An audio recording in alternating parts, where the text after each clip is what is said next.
অনুরাগের ছোঁয়ার আজকের পর্বে দেখতে পাবেন দীপা সবার জন্য রান্না করে এইদিকে সূর্য, সোনা ও রূপাকে বলে খাটটা একটু ধরতে। তারপরে দীপা যখন খাবারটা নিয়ে আসে সবাই চুপচাপ খাচ্ছে, কিন্তু সোনা সেই খাবারটা মুখেও তুলতে পারে না। সোনা ভাবে এইরকম একটা জায়গা যেখানে লোকজন কিরকম একটা কাপড় জামা পরে আছে, কোনো হাইজিন নেই, এই জায়গায় থেকে আমাদের ভবিষ্যৎটা কি হবে। রূপা এসে সোনাকে বলে, আমি জানি তোমার এখানে থাকতে অনেক কষ্ট হচ্ছে, কিন্তু সবার আগে বাবার মাথায় যে কলঙ্ক লেগেছে সেইটাকে মুছে ফেলতে হবে, আর সেইটা করব আমি আর তুমি। এইদিকে কুমার তার লোকজনকে বলে, গোটা পরিবারটা গায়েব হয়ে গেল, কি করে ওদেরকে খুঁজে বার করতে হবে।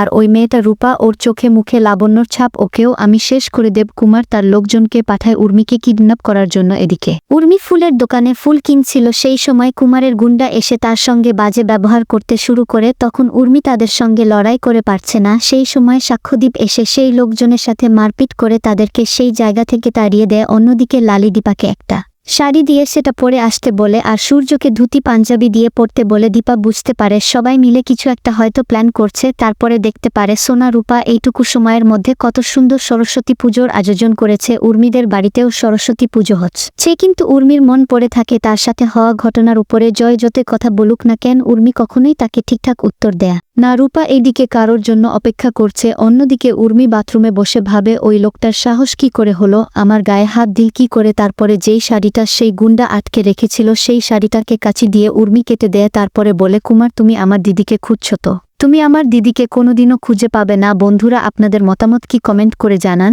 আর পরবর্তী আপডেট পেতে অবশ্যই আমার চ্যানেলটি সাবস্ক্রাইব করুন।